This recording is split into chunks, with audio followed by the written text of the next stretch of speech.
Imagine this, it's 2034, you're sitting on a yacht sipping your favorite drink while your investments are working hard for you. Sounds too good to be true. Well, it's not. If you start today, most people won't take action. Are you one of them? Stay till the end because the last investment might surprise you. Inflation is eating your money. Every dollar sitting idle is losing value. If you're not investing, you're already falling behind. So what can you do now to avoid financial mediocrity?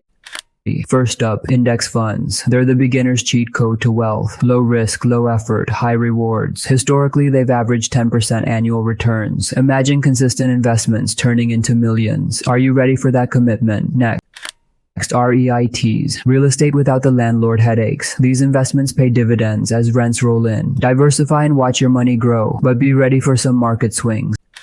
Yes, crypto. It's no longer just speculative. Bitcoin and Ethereum are now solid players, but tread carefully. The risks are high. Are you prepared to research and take calculated risks?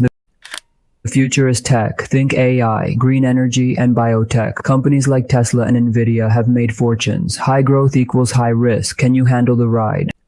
Finally, invest in yourself. Learn a high-income skill or start a side hustle. Your personal growth is the safest bet. As Warren Buffett says, the best investment you can make is in yourself. You have the roadmap. Now take action. Start with one investment today. And to maximize your savings, watch my video on how to save $10,000 in a year. See you there.